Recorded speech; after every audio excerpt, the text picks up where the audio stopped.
నమస్తే, welcome to our channel. నేను మీ సిరి.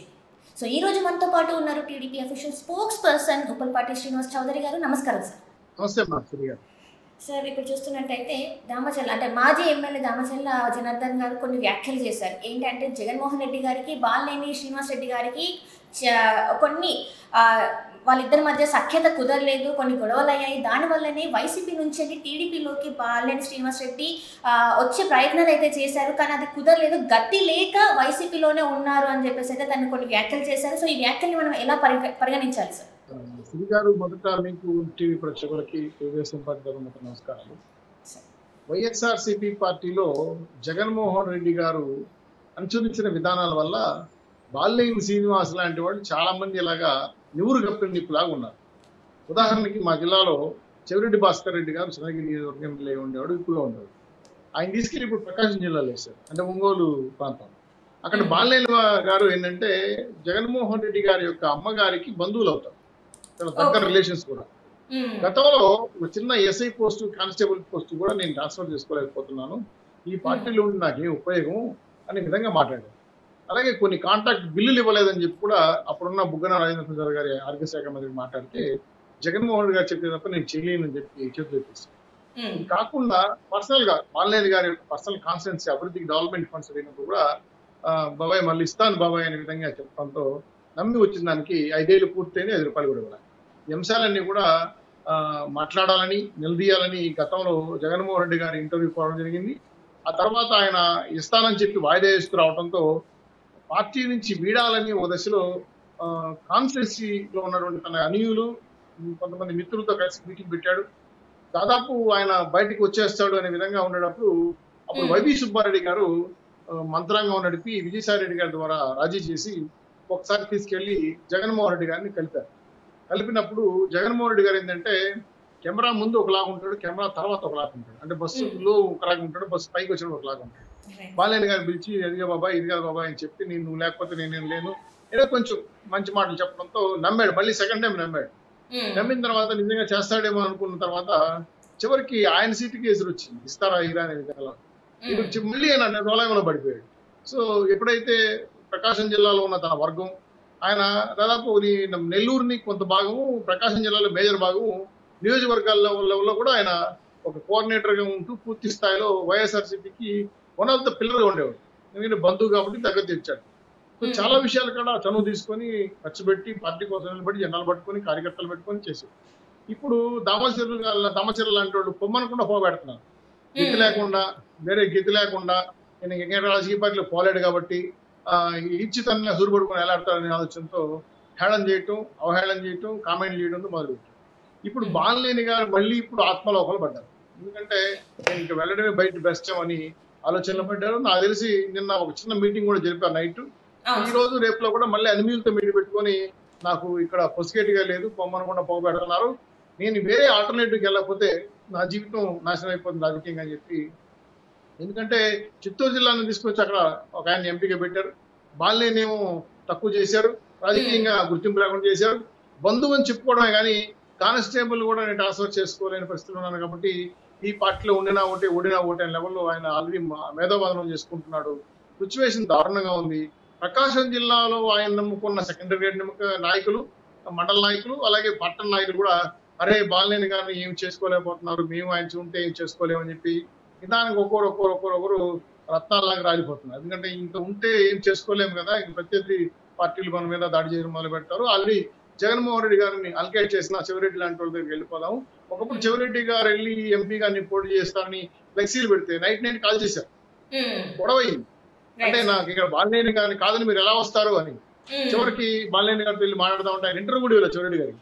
So ఇప్పుడు దామచర్లు లాంటి వాళ్ళు వెంటనే కామెంట్లు మొదలు పెట్టడంతో ఆయన పూర్తిగా అసంతృప్తికి గురి అవుతున్నాడు. 2, ఈ మధ్యకాలంలో ఆయన రాజకీయంగా యాక్టివ్ కూడా ఉండలేకపోతాడు. ఎందుకంటే నాకు పూర్తి స్థాయిలో పార్టీ పరంగా సహకరించడం లేదు. అన్ని నియోజకవర్గాల్లో నేను బీఫామ్లు ఇచ్చి గెలిపించుకొని వచ్చిన గత ఎన్నికలు 2014-19లో నేను కష్టపడిన దానికి గుర్తింపు లేకుండా పోతా ఉంది. చివరికి నన్ను మంత్రి పదవిని తొలగించిన తర్వాత కనీసం గుర్తింపుగా మా పదవి కూడా ఇవ్వటం లేదు, ఏ స్థాయిలో నా గౌరవం దక్కలేదని పూర్తిగా అతను అసంతృప్తితో ఉన్నాడు. ఏ నిమిషమైనా ఈ బాలు బర్న్ అవ్వచ్చు, ఎందుకంటే సిచ్యువేషన్ దారుణంగా ఉంది. అగ్నిగుండం పూర్తి స్థాయిలో భూమిలో దాక్కుని ఉంది. 100% ఈ బరస్ట్ అయ్యే అవకాశం ఉంది కాబట్టి నాకు తెలిసి రేపు 29 లోపల విత్డ్రాస్ ఉన్నాయి, అంటే నామినేషన్ విత్డ్రాస్ ఉన్నాయి. ఈ లోపలనే తెలుగుదేశం పార్టీ వాళ్ళతో చర్చలు జరుపుకోవాలని ఆల్రెడీ కొంతమంది నాయకులకు ఆయన సందేశం పంపించాడు. కొంత చర్చలు కూడా జరుగుతున్నాయి. బహుశా నా సాధ్యమైన తొందరలో పార్టీని వీడే అవకాశాలు మేజర్ కనబడతా ఉన్నాయి. సెకండరీ గ్రేడ్ లీడర్ కానీ పూర్తి స్థాయిలో కాన్స్టిట్యూన్సీ ప్రజలు కానీ మీకు విలువ లేనప్పుడు, గౌరవం లేనప్పుడు ఇక్కడ ఉండటం సమంజసం కాదని చెప్పి వాళ్ళు కూడా సలహా చెప్పారు. అలాగే ఆయన పట్టున్న కాన్స్టిట్యూన్సీలో ఆయనకి ఇవ్వాల్సిన గౌరవం లేకపోవడం వల్ల పూర్తి స్థాయిలో పార్టీ పరంగా నేను అవమానాలకు గురవుతున్నాను. ఇంత స్థాయి కలిగిన వ్యక్తి, జగన్ బంధువైన వ్యక్తి, నన్ను ఒక వ్యక్తి దామచర్ల లాంటి వాడు కామెంట్ చేస్తుంటే ఖండించకుండా, దబాయించకుండా, కనీసం వార్నింగ్ కూడా ఇవ్వకుండా నవ్వుతున్నారంటే నేను ఏ స్థాయిలో దిగజారిపోయాననే ఆలోచన ఆయన కలిగింది. వ్యక్తిగతంగా చాలా అవమానపడుతున్నాడు, రాజకీయంగా కుచించుకుపోయాడు, రెండు గుర్తింపు కోల్పోతున్నాడు, ప్రజల్లో పట్టు కోల్పోతున్నాడు. పార్టీ పరంగా విడిపోవడంతో ఆయన నిజంగా చెప్పాలంటే రాష్ట్ర వ్యాప్తంగా తిరిగి పెద్ద నాయకుడు గుర్తింపు బాలినేని లాంటి వాళ్ళు ఈరోజు అమ్మ తరపున, అమ్మ కూడా అంటే ఆయన దగ్గర బంధువు, వాళ్ళ అమ్మగారు కూడా అమెరికా వెళ్ళిపోవడంతో చెప్పుకోలేని పరిస్థితిలో ఉన్నాడు. చెల్లెలు ఆల్రెడీ రివర్స్ అయిపోయింది, ఇంకో చెల్లెలు ఆల్రెడీ ఇంకో 2 చెల్లెలు వ్యతిరేకంగా పనిచేస్తారు కాబట్టి చిన్నపిల్లలు వాళ్ళు చెప్పలేమనే ఉద్దేశంతో ఉన్నాడు. 2 విజయమ్మ గారికి ఫోన్ చేయాలని చాలా సార్లు ప్రయత్నం చేశాడు. విజయమ్మ గారు ఫోన్ పనిచేయటం లేదు అమెరికా ఉండటంలో. ఆ ఫోన్ నెంబర్ కూడా ఇవ్వలేకపోతుంది. ఎందుకంటే ఆమె ఈ ఎలక్షన్ లో దూరంగా ఉండాలని నిర్ణయించుకున్నది, ఎవరు ఫోన్లు తీసుకోలేదు కాబట్టి ఆవిడకి చెప్పుకుంటే ఏమైనా కొడుకు చెప్తాదేమన్న ఆలోచనతో ఒక రోజంతా ప్రయత్నం చేశారు. అది ఫలితం దక్కలేదు.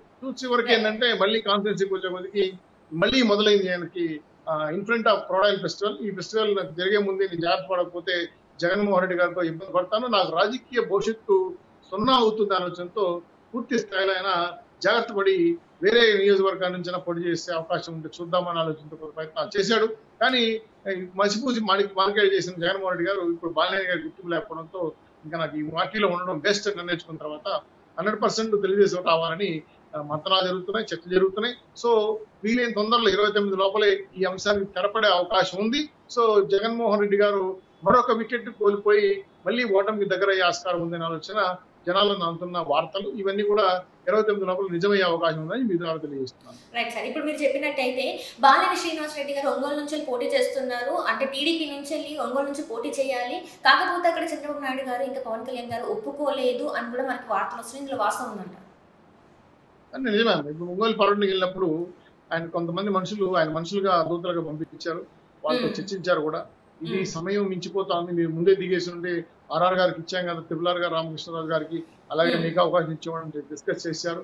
అయ్యో లేట్ అయింది, నాకు అనవసరంగా నన్ను అటు ఇటు కానికుండా చేసేసాడు జగన్మోహన్ రెడ్డి గారు, నమ్మించి మోసం చేశాడు, నేను ఈ పార్టీలోకి వచ్చేసింది, ఈ పార్టీ నాకు బీఫామ్ వచ్చినది, ఏదో కాన్ఫరెన్స్ నిర్ణయించుకున్నాను డిస్కస్ జరిగింది. అంటే వాళ్ళ మంతనాలు జరిగారు, మాట్లాడారు, వాళ్ళ దోతలు డిస్కస్ చేశారు. అయితే బాబు గారు ఏమన్నారంటే బేషరతుగా ఎటువంటి షరతులు లేకుండా పార్టీలోకి వస్తే మీకు తగిన గుర్తింపు ఇస్తాను అధికారంలోకి వచ్చిన తర్వాత అని ఒక హామీ ఇవ్వడం జరిగింది. దాంతో కొంత ఉపశమనం కలిగిన బాలినేని గారి వర్గీయులు ఆయనకి విషయం తెలియజేశారు. ఎందుకంటే ఒక డేట్ ఫిక్స్ చేసుకోండి, నేరుగా బాబు గారితో కూర్చుందాం, నేరుగా మాట్లాడుకుందాం అని చెప్పి ఆలోచన ఉండడంతో ఎలక్షన్ కోడ్ ఈ ప్రచారం అడవడం వల్ల సరైన టైం మిగిలిపోదరట్లేదు. కాబట్టి 29 లోపల నామినేషన్స్ అన్ని కూడా విత్డ్రా అయిపోతాయి. కొంత ఇంకా ప్రచారానికి కూడా కొంచెం వెసులుబాటు వచ్చే అవకాశం ఉంది. కాబట్టి ఈ రేపు ఎల్లుండి యువతలేని లోపల వాళ్ళ సంబంధించిన మనుషులు మాట్లాడారు. ఇప్పుడు ఆయన నేరుగా మాట్లాడాలని డిసైడ్ చేసుకున్నారు. కాబట్టి మాట్లాడి పార్టీలు చేయనైతే నాకు తగిన గుర్తింపు వస్తుంది. జగన్మోహన్ రెడ్డి గారు చేసిన అన్యాయాల అక్రమాలు కూడా నేను ప్రజల్లో ఎండగడతాను.